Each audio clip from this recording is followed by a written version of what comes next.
Okey, bismillahirrahmanirrahim. Assalamualaikum. Kita akan sambung perbincangan kita. Dari kita nak explore buku teks ni. Okey, sekarang kita ada pada muka surat 207. Kat sini kita nak tengok latihan dia dekat sini, latihan 9.1. Okey, kat sini dia kata nyatakan perbezaan antara lukisan oblik dengan isometri. Okey, ada banyak sangat perbezaan. Okey, mula-mula kita bincang dulu persamaan. Okey, persamaan dia adalah dua-dua lukisan ni kita nak tengok dia dalam bentuk 3D. Okey, dalam itu persamaan persamaan. Okey, kalau perbezaan ada banyak sangat Okey, perbezaan yang pertama dari segi paksi. Okey, paksi. Okey, dan perbezaan kedua dari segi orientasi melukis. Okey, so kita bincang yang pertama adalah kita ulang kaji dulu Okey, sebelum kita explore pada unit yang seterusnya. Okey, untuk lukisan oblik, okey, belajar. Okey, untuk lukisan oblik ni kita ada 3 paksi.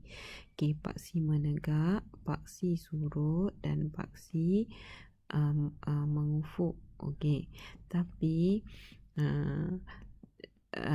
untuk lukisan isometri dia hanya ada paksi isometri, iaitu paksi menegak dan paksi surut saja. Okey, dan paksi surut dia hanya ada 30 darjah saja. Manakala lukisan oblik paksi surut dia ada banyak. Ada 30, ada 60 dan ada 45.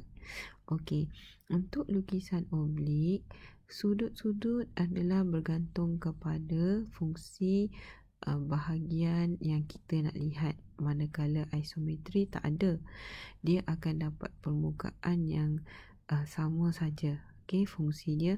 Okey, kalau oblik kita ada banyak pilihan. Kalau kita pilih 30, maksudnya kita nak tengok ukuran sisi yang paling yang jelas. Kalau kita pilih 60, kita nak tengok ukuran pandangan atas yang lebih jelas.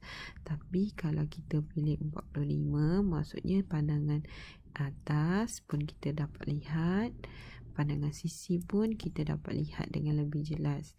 Okey, dari segi untuk melukis pula, kalau lukisan isometri, kita tidak melibatkan apa-apa pengurangan ukuran kalau nak melukis. Tetapi oblik, kita akan melibatkan pengurangan bahagian kedalaman lukisan. Okey, saya tak cakap sisi tau, saya cakap kedalaman, sebab kadang-kadang pandangan hadapan ni boleh jadi sisi. Oblik ni lain sikit. Okey, ni kedalaman, nama dia kedalaman.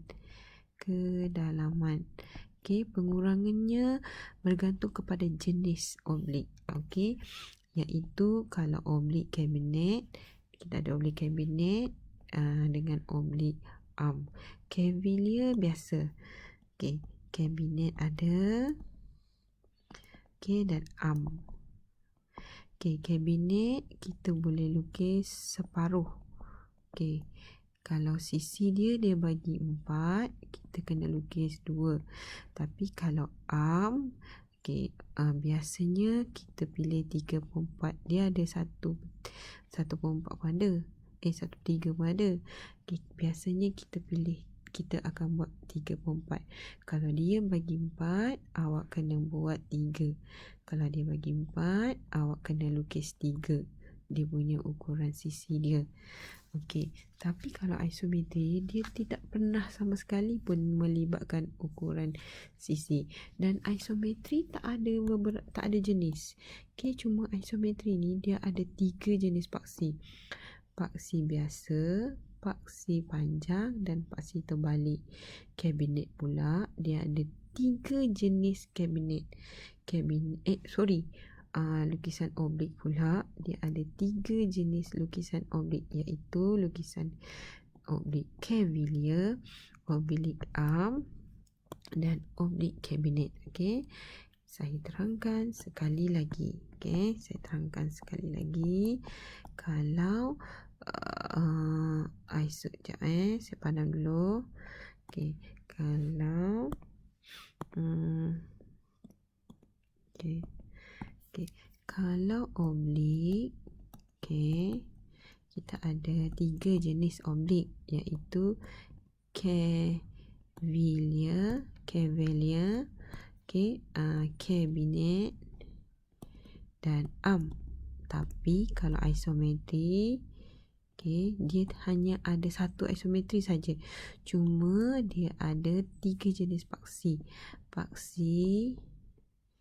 Paksi biasa, paksi arm, paksi panjang. Maafkan saya. Dan paksi terbalik. Okey, kalau kabinet pula, dia ada lukisan dia. Kalau kita buat lakaran, okey, pada lakaran ni dia ada paksi menegak, paksi surut dan paksi mengufuk. Tapi isometri dia ada paksi menegak dan paksi surut sahaja. Dan paksi surut dia ada 30 sahaja. Tapi oblik paksi surut dia ada lebih daripada 1. Okey, banyak sangat perbezaan lukisan oblik dengan isometri. Okey. Sekarang perbincangan kita dah menjawab untuk soalan ni. Iaitu soalan ini dia kata 3 sudut tu saya dah jawab dah. 30, okey, 60, 45. Okey, oblik pun saya dah jawab dah tadi. Okey, ni pun saya dah jawab. Okey, kalau 60 kita pilih sebab kita nak tengok pandangan atas. Okey, pandangan atas dengan jelas, dengan lebih jelas. Okey, kalau paksi surut 30, kita nak tengok pandangan sisi. Okey, dengan lebih jelas. Okey, so ini perbincangan kita. Okey, nanti kita sambung kepada 9.2. Okey.